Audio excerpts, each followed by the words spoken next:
7, me saco un 1 porque la idea es tener un diagnóstico, como su nombre lo sugiere, de los conocimientos que ustedes tienen de histología, conocimientos previos de histología.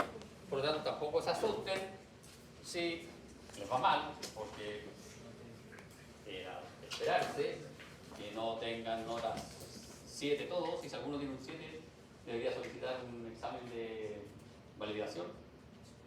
Uno puede pedir, uno puede pedir un examen de validación de conocimientos mínimos de una asignatura. Si uno en su colegio o viene de otra carrera y ha hecho esta asignatura, puede pedir un examen de validación de conocimientos mínimos. Entonces, si saca un 7 en este, puede pedir un examen y ver una de esas se libra de todo el semestre. Eso.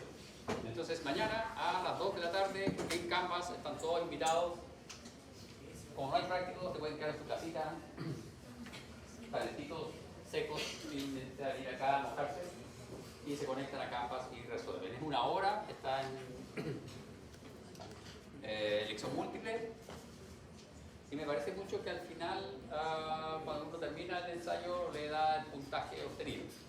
Son 19 preguntas, por lo tanto, ustedes calculan ahí para tener un 4, tienen que tener el 60% de esas 19 preguntas bien, correctamente contestadas. Ya, son las 4:12 minutos, pero como estamos atrasados con nuestros cartoons, vamos a avanzar. Así retamos a los que llegan atrasados, así estamos llegando atrasados, pero la verdad es que no están llegando atrasados. Nosotros nos hemos quedado en esta diapo.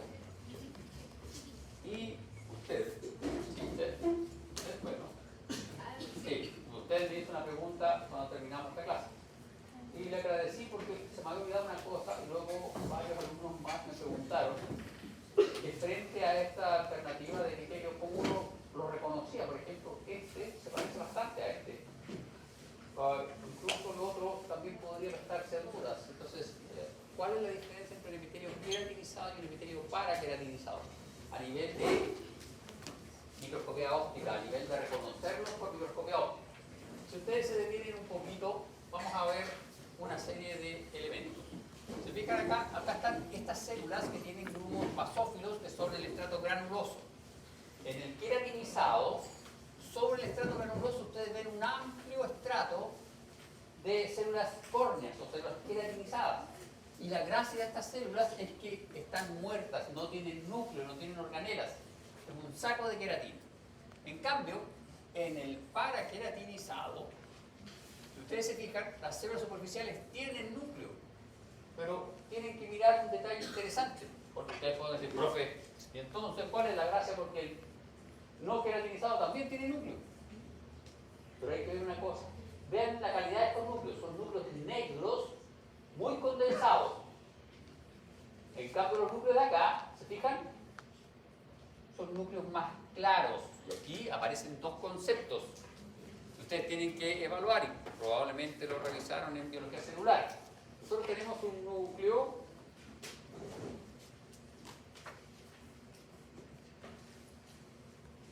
este núcleo puede ser basófilo, muy oscurito, y ese núcleo se llama heterocromatínico. Cuando el núcleo es oscurito, así, redondo, grande, se llama heterocromatínico y es el núcleo de una célula que generalmente está en reposo, no tiene mucha actividad celular.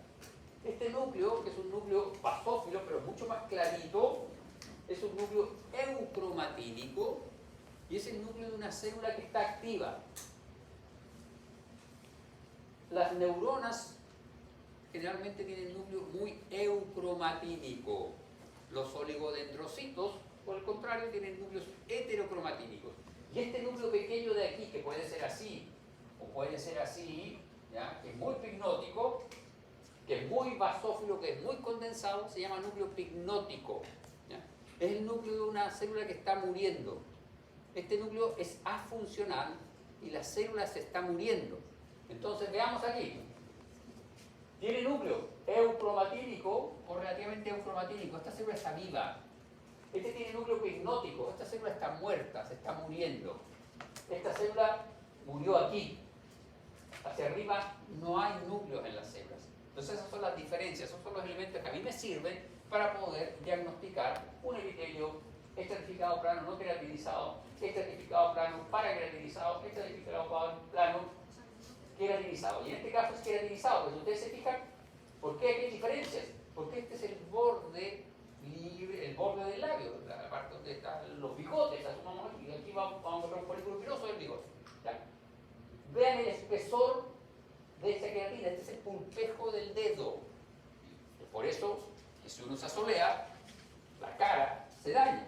Pero si uno se asolea con la mano puesta al sol, la mano no se daña por el sol. Hay una diferencia enorme en el estrato de queratina que puede tener un epitelio. Entonces nosotros vamos a tener un epitelio queratinizado que puede ser así como este o como este. ¿Qué es lo que miro? Los núcleos. Aquí no hay núcleos. Aquí hay núcleos. Son pignóticos, paraqueratinizados. Aquí hay núcleos. Son neurocromatínicos o heterocromatínicos. Es no queratinizado. ¿Ya? ¿Dónde dejé el cosito? Bien, veamos ahora los otros epitelios. Estos epitelios que eran medio mentirosos, que decían no, yo no soy ni simple ni estratificado. Yo soy pseudoestratificado. ¿Cuál es la gracia de ellos? Si ustedes los miran, tienen núcleos a distintas alturas, pero todas las células hacen contacto con la membrana basal.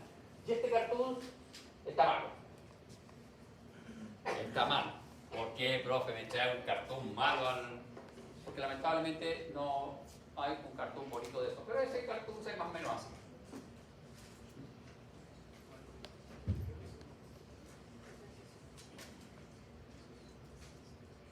Voy a dibujar solo 3 células por razones obvias. Esto parece un fantasmita más que un epitelio, pero bueno.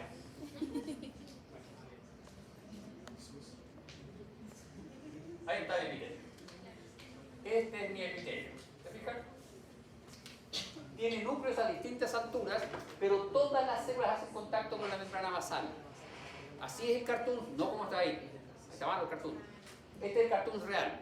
Entonces, estas células de arriba se llaman células globosas. Y este es el epitelio que se denomina epitelio polimorfo, porque puede tener varias formas, de transición porque transita entre un epitelio con 4 capas a un epitelio con 2 capas celulares, en este caso por el cartoon que estoy haciendo, o también se llama urotelio. ¿Por qué se llama también urotelio? Porque está secuestrado en las vías urinarias. No aparece en otros sitios, solo está en las vías urinarias. Desde el cáliz menor hasta la uretra prostática, hasta ahí llega. De la uretra prostática hacia adelante ya no hay. Entonces está restringido al reproductor, al aparato urinario, no al reproductor, al aparato urinario. Entonces tiene núcleos a distintos estratos, pero todas las células hacen contacto con la membrana basal. Y este está los cálices renales, la uretra, vejiga y uretra. Es un epitelio que tiene barrera, pero además tiene esta característica que es capaz de distenderse, aumentar el calibre del tubo que está tapizando. En este caso la vejiga. La vejiga, si usted entra a clase a la 1 de la tarde y no sale hasta las 6 de la tarde y la dejan sentada en esa misma silla, se va llenando la vejiga. Entonces, como aumenta el lumen de la vejiga, tiene que aumentar el tamaño del epitelio, si no ya ese epitelio no va a poder recubrir esa superficie. Y las paredes de la vejiga, ¿por qué se aumentan? Porque la vejiga tiene tejido conjuntivo, y el tejido conjuntivo se dilata. Y tiene músculo liso, que se distiende. ¿Ya? Pero el epitelio no, que se supone además tiene que tener una barrera. Este epitelio además se caracteriza porque estas células globosas tienen un citoplasma eosinófilo. ¿Qué quiere decir? Que el citoplasma se tiñe harto con la eosina. Ese citoplasma eosinófilo contiene unas proteínas que se llaman uroplaquinas. Esas uroplaquinas son esenciales para el funcionamiento de ese epitelio, porque son vesículas que contienen membrana y uroplaquinas. Y entonces, esa es la gracia. Esta célula tiene esta membranita con uroplaquina aquí. Cuando esta célula tiene que crecer, hace esto.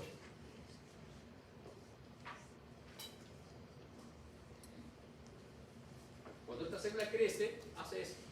Fusiona con la parte apical toda la membranita con uroplaquina. Y entonces aumenta su superficie apical de membrana y puede extenderse. No es que la bicapa lipídica se estire, no. Tiene una trampa. Tiene un resguardo de membrana de bicapa lipídica acá en el citoplasma y entonces la fusiona con la apical y así aumenta el tamaño de la célula.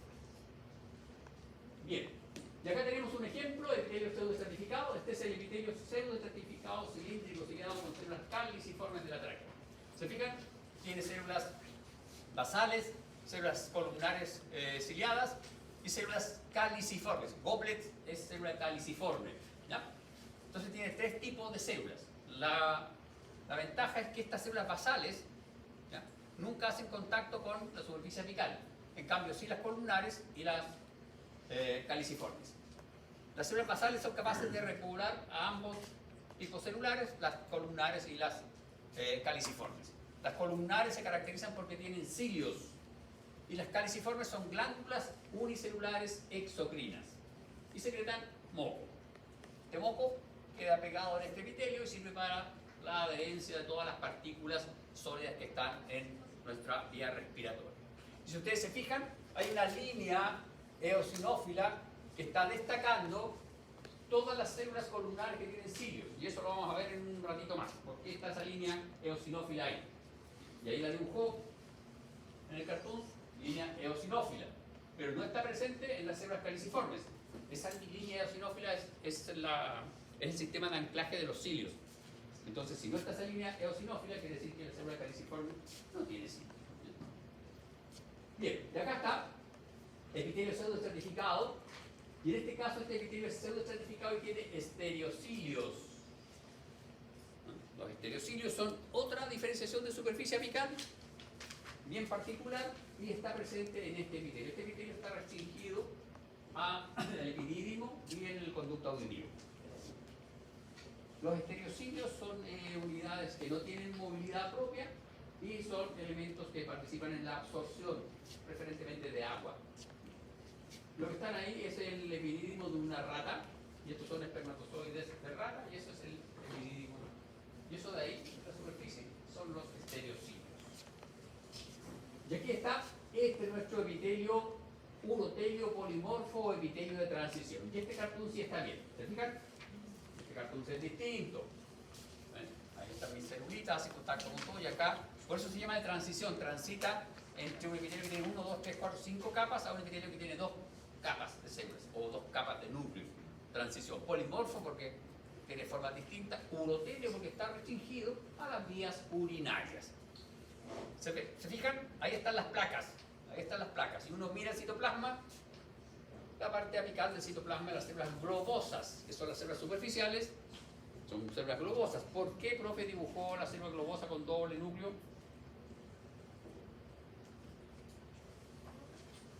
Las células globosas hacen endomitosis y se aumentan su citoplasma, sin trampas, sin muchas cosas, para poder cumplir su función. ¿No?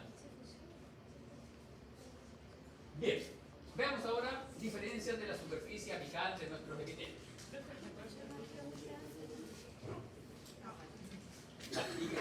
Cuando está hablando de los epitelios pseudoestratificados, dijo que las células basales Sí. Regeneran a las células columnares y a las células caliciformes. A ver, gracias. ¿El sentido literal de la palabra? Gracias.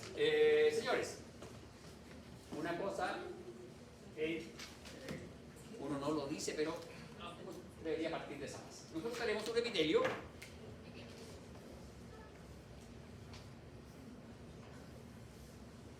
que es simple y un epitelio que es estratificado.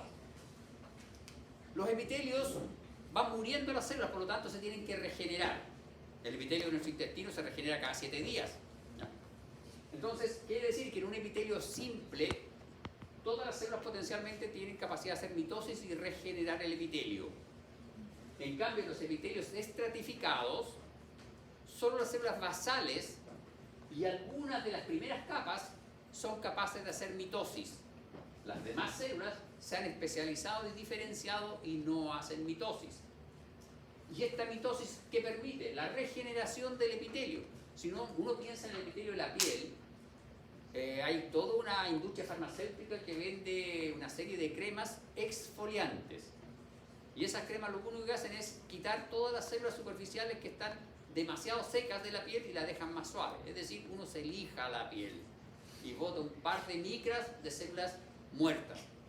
Claro, pero si uno bota un par de micras de aquí arriba y todos los días está botando micras, un día se queda sin epitelio. No no se queda sin epitelio porque el epitelio se regenera, ¿ya? Y es por eso que el epitelio estratificado plano de la piel, vamos a ver piel nosotros cuando veamos piel, el epitelio estratificado plano queratinizado de la piel tenía una capa con células granulosas. Esos gránulos tienen una particularidad, son capaces de absorber la luz UV. ¿Para qué absorber la luz UV? Para que yo quiero un gránulo basófilo aquí en la piel que me absorba la luz UV. Porque estas son las células que hacen mitosis y yo estoy expuesto al exterior de mi piel. Y si mi célula que está haciendo mitosis recibe radiación UV, puede generar falla en su mitosis y puede generar tumor, cáncer. ¿Se protege el epitelio? Claro que cuando uno es porfiado se va a la playa y se broncea igual, la protección no es tan mala. Esos gránulos, pero además de esos gránulos hay otras celulitas que las vamos a ver en la piel, que son los melanocitos, que sintetizan los gránulos de melanina, que también participan en la absorción de la luz UV. Bien, veamos ahora la parte de las especializaciones apicales de nuestro epitelio. ¿Se fijan? Este es nuestro epitelio, aquí está la membrana basal, ahí hay un vaso sanguíneo, porque el epitelio se nutre por difusión a partir de ese vaso sanguíneo. Y aquí está el borde apical. Este es el borde basal, este es el borde lateral y este es el borde apical. Y en el borde apical, ustedes se fijan ahí arriba, hay una estructura bastante irregular y esas son microvellosidades. Veamos entonces la primera diferenciación de superficie apical, que son las microvellosidades. Las microvellosidades son pequeñas proyecciones digitiformes de la membrana apical de las células. Estas proyecciones digitiformes, las más grandes llegan a tener 15 micras de tamaño, 10 micras de tamaño. Se caracterizan porque tienen internamente un citoesqueleto de filamentos de actina. Son estructuras inmóviles, son estructuras fijas. La idea de la microvellosidad es aumentar la superficie apical del epitelio para generar o facilitar procesos de absorción. Pero aquí no solo se absorbe agua, sino que se absorben elementos. Este epitelio es microvellosidad del intestino. Aquí se absorben todos los nutrientes que uno ingiere. Hay tres tipos de microvellosidades. Las microvellosidades banales, que son microvellosidades pequeñas, poco definidas y poco abundantes. Y esas están presentes en todos los epitelios. El epitelio plano simple tiene microvellosidades, pero banales. ¿Se fijan? Esa es la superficie, esa es una microvellosidad banal. Eso es. Entonces, primero, vamos a tener claro el concepto que las células no son planas, lijaditas, así como la superficie de una mesa. No, tienen pequeñas irregularidades. ¿Para qué sirven eso? Para superficies de contacto. Luego tenemos microvellosidades ramificadas. Estas microvellosidades ramificadas son súper escasas y están presentes en un único epitelio. Y ese único epitelio en donde están presentes es el epitelio de las vellosidades de la placenta, las vellosidades coriónicas de la placenta. Y ese epitelio se llama sincitio trofoblasto. Sincitio trofoblasto. Y ese epitelio es bien particular porque no es un epitelio que tenga células, sino que es un agregado celular. Es un sincitio, de ahí el nombre, una fusión de células. Entonces, microvellosidades ramificadas solo en la placenta, en las vellosidades coriónicas, en el epitelio que se llama sincitio trofoblasto. Y las microvellosidades propiamente tales están en el tubo digestivo, en el riñón, por ejemplo, etc. Dígame. Esta de aquí, estas. ¿Por qué llama ramificada, profe, si yo las veo flotando? Es bien fácil.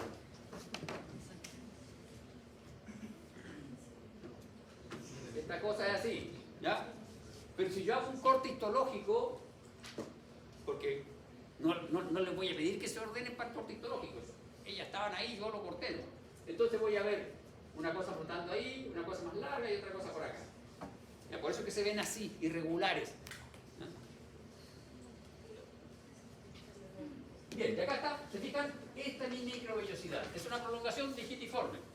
Es como si yo tuviese aquí mi epitelio y empieza a aparecer dedos en toda la superficie del epitelio. En ese sentido y en este sentido. Entonces eso aumenta mucho el área de superficie. Ahora, si Si esto es un dedo, ustedes traten de hacerlo con un pañuelo desechable, levantan un poquito, se va a volver al estado basal. No se mantiene, la membrana, la capa lipídica no se mantiene, necesita tener un citoesqueleto. Y efectivamente esta estructura tiene un citoesqueleto interno de filamentos de actina. ¿Se fijan? Aquí está el citoesqueleto interno de filamentos de actina. Hay una serie de otras proteínas que anclan estos filamentos de actina a la membrana, pero de momento a nosotros no nos va a interesar. A nosotros nos va a interesar una cosa, que tiene esta proteína, que es un casquete que une los filamentos de actina al polo apical de la microvellosidad, que es la milina, y que estas microvellosidades se anclan al citoesqueleto de la célula a través de una estructura que se llama placa terminal, o red terminal, que está aquí. Y se unen, entre otras cosas, a la miosina 2, a la espectrina, que son elementos del citoesqueleto de mi célula. Entonces, estas estructuras están unidas en la parte apical y en la parte basal, y eso es lo que le da soporte a mi microvellosidad. ¿Ya? Entonces no son proyecciones de suelo. Y acá tenemos una imagen, esta es una microvellosidad, se fijan, tiene un diámetro regular y una altura, generalmente tienen entre 7 a 15 micras, más larga, 15 micras. ¿De qué está la imagen? Esto es intestino delgado, ahí está la imagen de microscopía electrónica, y esta es una imagen de microscopía electrónica de un corte transversal. ¿Ya? Esta zona acá se cortó transversalmente, pero esto es un montaje especial. ¿Por qué razón? Porque en este caso tenían una zona en donde había microvellosidades y una zona donde habían cilios. La microvellosidad es una proyección, ¿no?, para aumentar la superficie. Los cilios son proyecciones mucho más largas que las microvellosidades, pueden tener 70 micras de largo, pero tienen movilidad. Entonces, cuando uno mira el corte transversal, se da cuenta que los cilios, primero, son mucho más grandes de diámetro, y segundo, tienen en su interior elementos electrón densos, con una electrón densidad distinta a los elementos electrón densos que están en el interior de la microvellosidad. ¿Necesito traducir electrón denso? Ya. Cada vez que yo utilice una palabreja, ustedes tienen que decir, profe, subtítulos, ¿ya? No tienen que esperar que yo les pregunte cuando vean las caras de, ¿cómo se entiende eso? Nosotros tenemos microscopio óptico. Microscopio óptico tiene una ampolletita aquí, aquí tiene un portaobjeto con la muestra, aquí tiene un objetivo y aquí el ocular, ¿no? La luz atraviesa la muestra y es lo que yo veo. En el microscopio electrónico la cosa es al revés.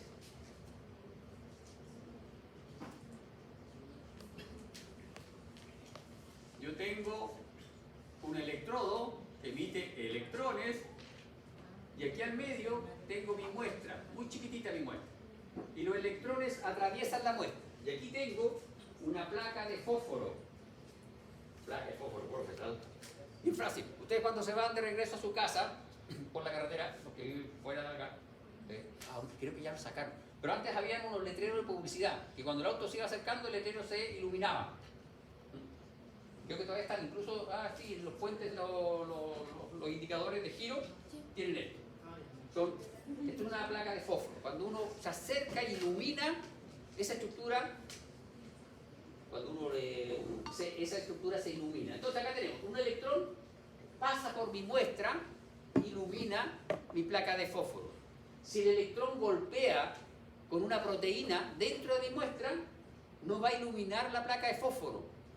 Entonces yo voy a ver eso como una manchita negra. Quiere decir que ahí hay más proteínas que acá al lado. Porque al lado se ve blanco, se ve con luz. Aquí se ve oscuro, mi placa de fósforo no se iluminó. Entonces esas zonas que yo veo negras en microscopía electrónica son electrón densas. No dejan pasar los electrones. ¿Ya?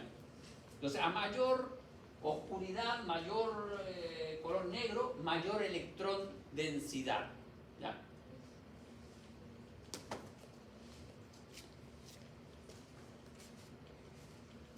Y aquí están la imagen de mis estereocilios. ¿Se fijan? Estos son mis estereocilios. Y ahí están los filamentos. Este es un estereocilio. Entonces tiene el mismo sistema de citoesqueleto que la microvellosidad. Porque este es un estereocilio o estereomicrovellosidad. Tiene en anterior, citoesqueleto de filamentos de actina. Pero a diferencia de la microvellosidad, es mucho más largo, tiene puentes citoplasmáticos y no tiene vilina. No tiene vilina, el casquete superior no lo tiene. ¿Ya? Y esta semana, Es que este es más largo, por lo tanto tiende a moverse, pero por el fluido, por el movimiento del fluido, no porque tenga movimiento propio. ¿Ya? Y ahí está el esquema, ¿se fijan? Este es el esquema, cómo se crean estas estructuras. Nuestros estereocilios y el corte transversal. Cuando vemos el corte transversal de nuestros estereocilios, nos damos cuenta que tienen el largo de un cilio, por eso se llaman estereocilios. ¿Ya? Pero cuando revisamos los cortes transversales, nos damos cuenta que tienen elementos con la misma electrondensidad que los que estaban presentes en las microvellosidades. Por lo tanto, son estereomicrovellosidades. Y ahí confirmamos que tienen puentes citoplasmáticos. No son elementos móviles, están presentes en determinadas estructuras, oído medio y el epidídimo y conducto deferente. Absorben agua. Y acá está nuestro microvellosidad y nuestro estereocilio y las distintas distribuciones. Lo más interesante es esto. Se fijan, el citoesqueleto interno es similar. Estos tienen un diámetro un poquito más grande, estos son mucho más largos, estos de aquí, 1 a 3 micras no, son hasta 7, 15 micras que pueden tener de longitud.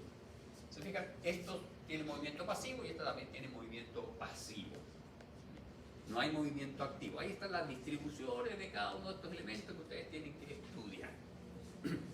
Vean la diferencia con esta estructura. Oiga, no le voy a preguntar que me ayudes con este epitelio. ¿Cómo se llama este epitelio? ¿No? Mira, le voy a ayudar. Mire, tengo, aquí en la membrana basal tengo 1, 2, 3 capas de núcleos. Hay unas células blancas, ¿ya? Y arriba hay unos elementos con pelitos que son largos, cilios. Entonces es un elemento, es un epitelio pseudoestratificado, cilíndrico, ciliado con células caliciformes. Estas células, estas blancas,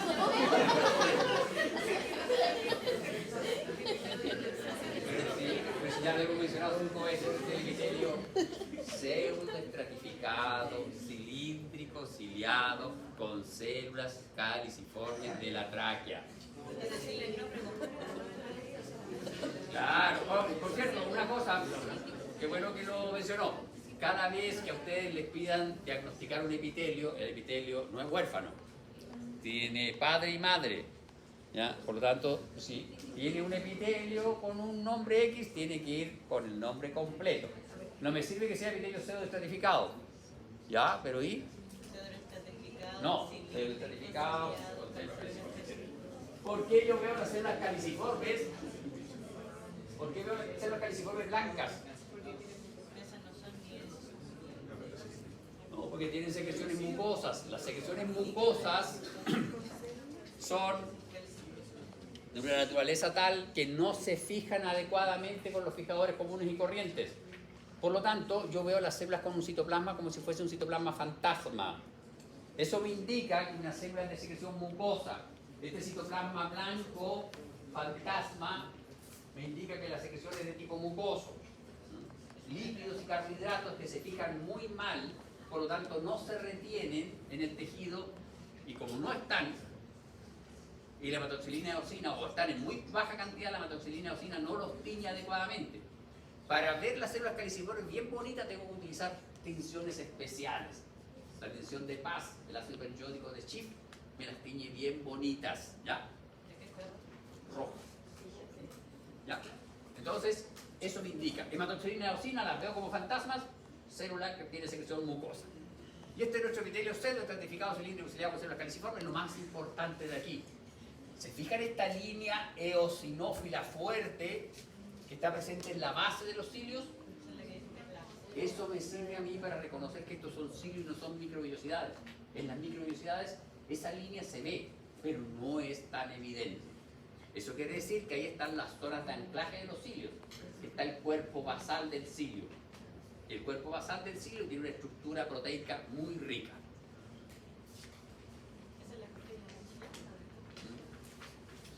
Placa terminal en las microvellosidades. Y acá tenemos, ¿se fijan?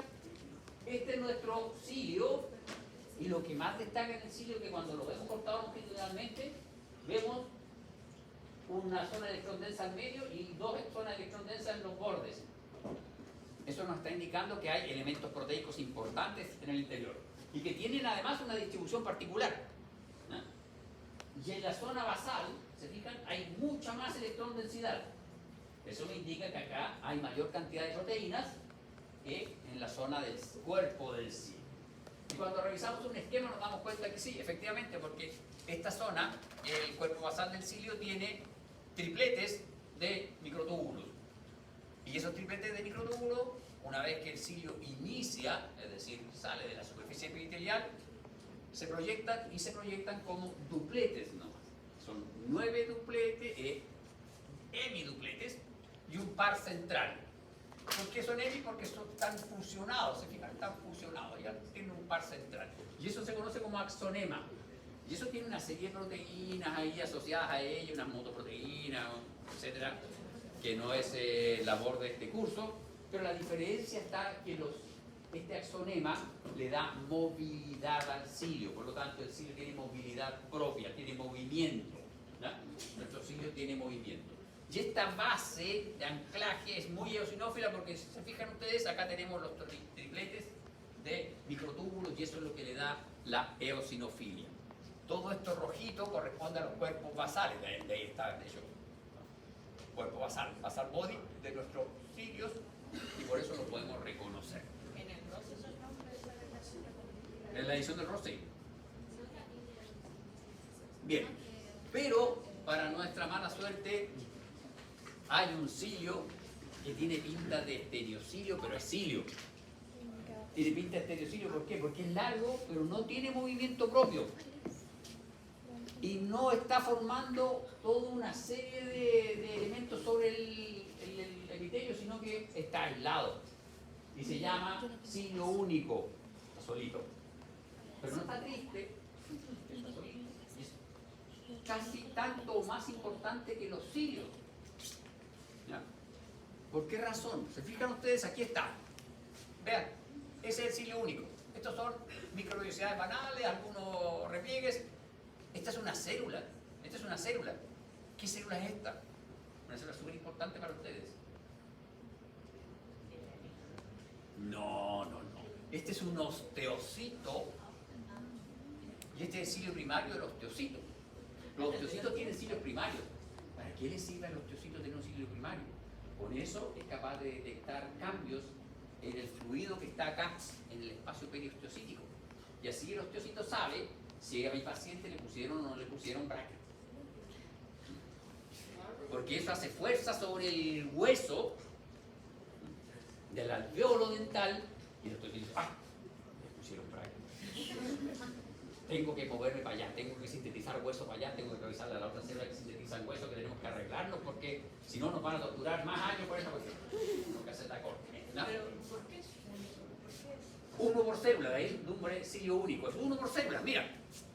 Aquí hay superficie apical, uno por célula. Eso es lo que dije, pero ¿por qué solamente es uno? No se sabe. No está el estudio embriológico para poder saber, ni evolutivo para poder saber por qué es uno solo. Lo que sí se sabe es que tiene un axonema modificado, no tiene el par interno, tiene solo los hemipares externos, los 9 hemipares externos, y no tiene, este es 9 más 0. El otro era 9 más 2, este es 9 más 0. Por eso es que no tiene movimiento. Ahora, ¿tiene movimiento? Sí, pero movimiento asociado al flujo que está por sobre la superficie epitelial. ¿Ya? Y es súper importante, porque está, por ejemplo, en las vías biliares. Este cilio se mueve y así le dice a las células que la bilis está transitando. Si el cilio no se mueve, le dice a las células que la bilis no se está movilizando, por lo tanto hay un problema en el flujo de la bilis. Es decir, estamos rumbo a un problema de acumulación de bilis, ¿no? A una inflamación de la vesícula biliar, o pueden haber cálculos biliares, etc. Y eso le informa al sistema y el sistema trata de compensarlo. Está también en los túbulos distales del riñón. ¿Para qué está en el túbulo distal del riñón? Porque le informa al sistema renal si la orina está fluyendo adecuadamente. Hay un flujo adecuado y en la dirección correcta, porque se mueve en función de la dirección del flujo. La fisiología que está asociada a este sistema de detección la van a revisar en el curso de fisiología, ¿ya? Es bien compleja. Bien, entonces ahí están nuestras diferencias, se fijan, vean, 9 más 2, 9 más 0. Este solito, este siempre anda con muchos amigos. Bien, nuestro epitelio, estamos mal, no vamos a avanzar por los dos. Nuestro epitelio dijimos que tenía escaso espacio intercelular y algunos tienen función de protección, vale decir, nos protegen de fuerzas abrasivas. ¿Ya? Ahora, para que una célula nos proteja de fuerzas abrasivas, tienen que estar cohesionadas entre ellas, no pueden estar aisladas. Y para que se mantenga este escaso o nulo espacio intercelular, las células tienen que estar cohesionadas. Y la cohesión intercelular la dan las uniones intercelulares. Y vamos a tener uniones de tipo ocluyentes, uniones de tipo adherentes y uniones de tipo comunicante. Las uniones ocluyentes y las adherentes generalmente se localizan formando grupos bien particulares en la zona apical de los epitelios que forman zonas de barrera. Los epitelios que forman barrera quiere decir un epitelio que está separando y tiene una barrera física entre la superficie y la zona inferior, ¿ya? Entre la superficie, el lumen y la lámina propia de esa estructura, este epitelio está formando una barrera. Y cuando forman barrera, forman un triplete que se llama complejo de unión. Y este triplete consiste de una zónula ocluyente apical, una zónula adherente media y una mácula adherente basal. Siempre están en este orden y en la parte apical del epitelio. Se fijan, aquí arriba están las microvellosidades y acá zónula ocluyente, zónula adherente, mácula adherente. Y acá está el esquema. Este epitelio es intestino delgado. ¿Por qué? Porque tiene microvellosidades. Se fijan, ahí está la red terminal donde se anclan microvellosidades. La bilina, tenemos nuestros filamentos de actina, etc. Y aquí están. Se fijan, zónula ocluyente, zónula adherente, mácula. ¿Qué diferencia entre una zónula y una mácula? Una zónula es un cinturón que recorre todo el perímetro de la célula. Las máculas son uniones puntiformes. Son puntos de unión. Esto es un cinturón. Zónula ocluyente, zónula adherente, mácula. Las máculas son puntos de unión. ¿Ya? Estos son botones y esto es un cierre. Traducido a cotidiano, este es un cierre y estos son botones. El suéter lo cerramos con botones o con cierre. Estos son dos cierres, estos son botones. Ocluyente, ¿qué quiere decir? Que las dos membranas están unidas. Estas son las que establecen la verdadera barrera. Las adherentes quiere decir que las membranas están próximas, pero no unidas. Las ocluyentes impiden el tránsito, flujo de elementos, y las adherentes generalmente están relacionadas a fenómenos de fuerza, adhesión entre los epitelios. Y de ahí la que más fuerza establece es la mácula adherente o desmosoma, que ya hemos mencionado. Nuestro epitelio estratificado, plano queratinizado, tenía muchos desmosomas, que son las uniones intercelulares de fuerza. Acá está nuestra unión ocluyente. La unión ocluyente establece contacto entre las dos membranas y aquí participan dos proteínas transmembranas que son la ocluidina y la claudina. Ellas establecen puentes homodiméricos entre ellas y con eso sellan la superficie celular. Acá está, ¿se fijan? Esta es una imagen de microscopía electrónica de criofractura. La microscopía electrónica puede ser de transmisión, como la que yo les describí, puede ser de barrido o puede ser de barrido con criofractura. Y hay otra microscopía electrónica que es de sombreado molecular, que es para ver estructura de proteínas. Esto es criofractura, es decir, se congeló el nitrógeno líquido, menos 180, y se tensionó el tejido y se fractura. Y luego se revisa esto y se encuentra esto. Y con esto se demuestra que esto lo que hace es, esas zonas de ahí son las zonas donde estaban unidas nuestras membranas. ¿Ya? Esta es la masa apical del complejo unión. ¿Ya? Sistemas de unión son estos. Un sistema de unión, esta es la unión ocluyente.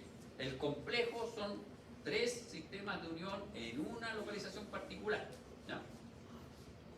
Bien, acá tenemos de nuevo nuestras claudinas, nuestras ocludinas, y acá se fijan hay unas proteínas que son las ZO1, 2 y 3, y vemos cómo la interacción de esta unión intercelular con el citoesqueleto, que son los filamentos de actina, es a través de la molécula ZO1. Pero los filamentos se insertan en la ZO1 y son filamentos de actina y no son muchos. ¿Eso qué indica? Que esta no es una unión de fuerza, ¿no? Es una unión de sello. Si uno fracciona un poco esta unión, se raga, porque no hay una unión dura con los elementos del citoesqueleto de la célula. Esta es la célula adherente. Se fijan, acá hay un espacio entre la membrana de la célula A y la membrana de la célula B. Hay un espacio. Y en ese espacio está la unión de estas moléculas. Acá la que tenemos son las caderinas. Tenemos que aclarar que es la caderina E, porque hay una caderina N que está en el cerebro. Esta es la caderina E que está en los epitelios. De ahí su nombre, caderina E. Hay una N-caderina y hay una E-caderina. Esta es E-caderina. ¿Se fijan? Ahí está. El espacio, aquí está la membrana y ahí está la electrón densidad de los elementos que participan en este sistema de unión, que son las E-caderinas y que son las catenina, la vinculina, que se anclan en los filamentos de actina. De nuevo, hay anclaje en los filamentos de actina, pero este anclaje, se fijan, es como puntual.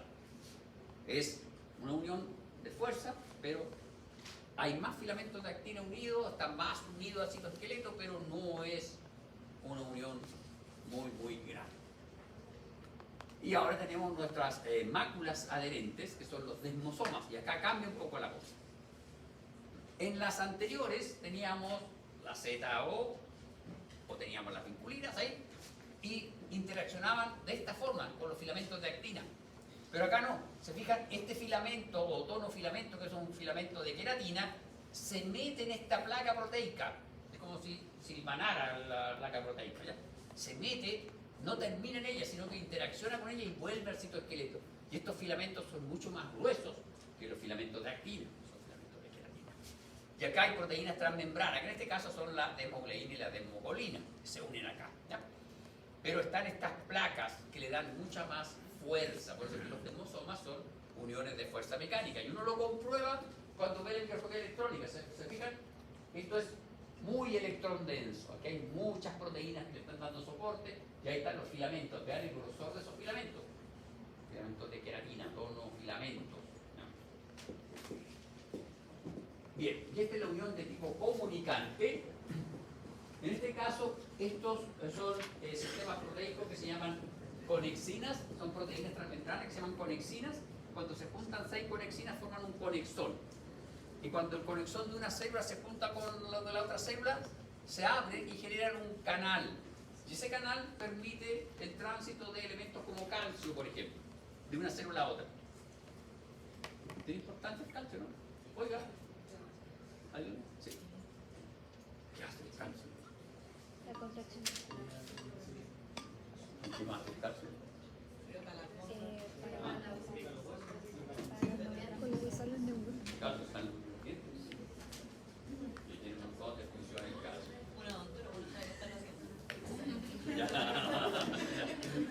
Están en el mante y la tiene el calcio. Ya. Entonces permite flujos de calcio. Los flujos de calcio son elementos que están, flujos de iones que transmiten señales entre una célula y otra. Por lo tanto, estos uniones van a estar en los epitelios que están sincronizados.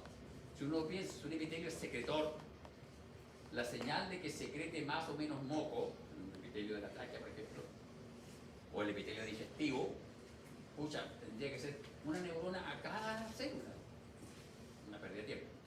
Entonces, yo estimulo a una célula y esa célula le pasa la señal a través de estos conexones a la célula de al lado.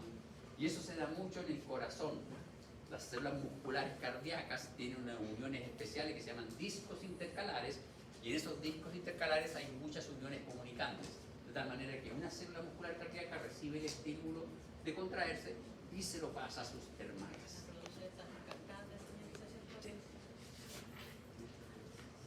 Bien, dijimos que todos los epitelios descansaban sobre una membrana basal. ¿Ya? Dijimos también que esta membrana basal estaba constituida por proteínas, por lo tanto no la podemos ver con tensiones corrientes de hematoxilina eosina. Tenemos que usar tensiones argénticas, que son tensiones que utilizan nitrato de plata, o tenemos que usar tensiones que utilizan, como en este caso, que es el ácido periódico de Schiff o PAS para los amigos, PAS. ¿Ya? Ácido periódico de Schiff o PAS para los amigos. ¿Se fijan? Estas son... Oiga, usted. No, nada, cuestión aquí, no me venga con esto. Oiga, ayúdame. Que espera la última día para acá, no la preparé. ¿Qué epitelio es este? No, ¿qué órgano? Yo te puedo ayudar, eso es intestino grueso. Corte transversal de la mucosa del intestino grueso. Pero yo necesito saber el epitelio. Ya te sobre bastante, ya sabes. Ese núcleo es redondo. El cúbico sí. No, el núcleo, ese es el núcleo. Este es el núcleo, mira. Ese es el núcleo. Cilíndrico bajo. Ojo. Obvio que hay uno que otro núcleo que se ve redondo. Cilíndrico bajo porque tiene que absorber. Porque las células, yo no le puedo decir a las células, mire, en el caso de ustedes, por ejemplo, se esperaría que todos ustedes estén atentos, pero hay gente que está conversando, hay gente que está viendo su celular, etc. No esperen que una célula se comporte bien si usted no lo hace. ¿Ya? Entonces, No, porque tiene que ser para hacer cilíndrico. ahí está el núcleo, ahí está el citoplasma. ¿Eh? Ya dije, era intestino grueso, por lo tanto es cilíndrico. Y esas son células caliciformes, células que se ven con citoplasma fantasma. ¿No? Este es un corte transversal de una estructura tubular que se llama glándula gástrica o glándula de Liverpool, que está en el intestino. cilíndrico no ¿Ya? podría ser porque tiene... ¿Se fijan? tiene Eso no es tiene núcleo redondo. hematoxilina eosina. Estas son células ¿Cuál es la mucosas, Cilíndrico. células caliciformes, mucosas. Dijimos que no se veían como fantasmas con la hematoxilina eosina porque tiene carbohidratos y no se fijan bien los carbohidratos, etc. Y no, los carbohidratos no se tiñen a la hematoxilina porque dijimos que tenía proteína. Pero el ácido periódico de Schiff sí tiñe carbohidratos. Porque de hecho el ácido periódico de Schiff me tiñe la membrana basal. ¿Por qué? Porque ahí hay un colágeno que es más glicosilado que los otros colágenos. Que es el colágeno de tipo 4 y colágeno 3 también. ¿Ya? Entonces sí puedo ver con el ácido periódico de Schiff la membrana basal. Ahí está la membrana basal. Aquí está, pero no la veo con hematoxilina eosina. Esa es una célula caliciforme que tiene secreción carbohidratada, mucosa. Ahí están mis células caliciformes hermosas, ¿ya? Pero es una pregunta, ¿por qué aún así cuando se usó la otra tinción para lo que son los carbohidratos, en el alrededor también sigue apareciendo como blanco? ¿Alrededor dónde? ¿Ahí? O sea, sí, en todos lados, como cerca de ¿Ahí? Porque esto es matriz extracelular. Eso es matriz. Esta es la matriz extracelular, la lámina propia. Esto es lámina propia, matriz extracelular. De hecho, ahí hay células plasmáticas, hay linfocitos, otro tipo de células. No, la matriz extracelular no. Bien, y ahí está nuestra membrana basal. Dígame, que esta es la última diapo. ¿Qué si se dice se jugó en el de la derecha? Ácido periódico Schiff. PAS. P-A-S. PAS. PAS, no PAS. PAS. Paz, como PAS, no PAS. PAS. Con ese P-A-S. Ahí lo escribí con Z. Bien, señores. Y este es un esquema de nuestra membrana basal, en donde ustedes ven acá está mi membrana basal, y aquí aparecen unos elementos de electrón denso. ¿Se fijan? Ahí hay unos elementos de electrón denso. Esos elementos de electrón denso que están ahí son los hemidesmosomas, que son elementos de unión que anclan el epitelio a la membrana basal. ¿Ya? La membrana basal, si la analizamos bien, está constituida por una lámina basal y por una lámina reticular. En la lámina basal vamos a encontrar proteínas como las lamininas, las integrinas, etc. Y en la lámina reticular vamos a encontrar colágeno. Las membranas basales son los elementos que anclan nuestros epitelios al tejido conjuntivo subyacente Pero en algunos casos nuestra lámina basal o membrana basal se especializa. Y en este caso, aquí está nuestro glomérulo, este es el glomérulo, este es el corpúsculo renal, esta es la parte interna del corpúsculo renal, este es un glomérulo, ustedes no lo vean, este es un glomérulo. Este es un podocito, ¿se acuerdan? Podocito que tiene muchas patitas. Esas son las patitas del podocito. Esas son las patitas del podocito, por eso se llama podo es un pie. Tiene muchas patitas. Y esas patitas hacen contacto con la membrana basal del epitelio del vaso sanguíneo. Este es un vaso sanguíneo. Un vaso sanguíneo que tiene endotelio, epitelio plano simple. Ese es el epitelio plano simple. Entonces, este es el epitelio plano simple, esta es la membrana basal del endotelio y esta es la membrana basal del epitelio particular, que son los podocitos. Un epitelio que no está clasificado como epitelio porque se comporta aquí.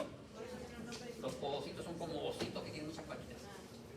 La verdad que son una especie de pulpos que abrazan a los vasos sanguíneos. Entonces tienen muchas patitas. Y aquí entre las patitas quedan perforaciones que se llaman hendiduras de filtración. Y este capilar tiene unos elementos que se llaman fenestras. Entonces los elementos que van a salir desde la sangre pasan por la fenestra y tienen que atravesar esta fusión de membranas basales. Y en ese caso esas membranas basales no tienen un rol tan pasivo, porque su rol es súper activo, porque sirven para filtrar los elementos de la sangre que pasan a esta zona de aquí, que es la zona donde pasa el filtrado primario. Eso no es orina todavía, esto es filtrado primario. ¿Ya? Esa membrana basal es muy importante y de hecho cuando se produce una glomerulonefritis, quiere decir que hay una inflamación, un proceso inflamatorio en esta membrana basal y se altera y uno empieza a tener proteinuria. Proteínas, exceso de proteínas en la orina. La orina debe tener muy baja cantidad de proteínas, porque esta barrera filtra todas las proteínas que tengan menos de 60 kilodalton pasan, pero las que tengan más de 60 kilodalton no pasan. Por lo tanto, si uno empieza a encontrar elementos proteicos grandes, de más de 60, de 100 kilodalton en la orina, quiere decir que hay una alteración de la barrera de filtración glomerular. Esa era la última. No, generalmente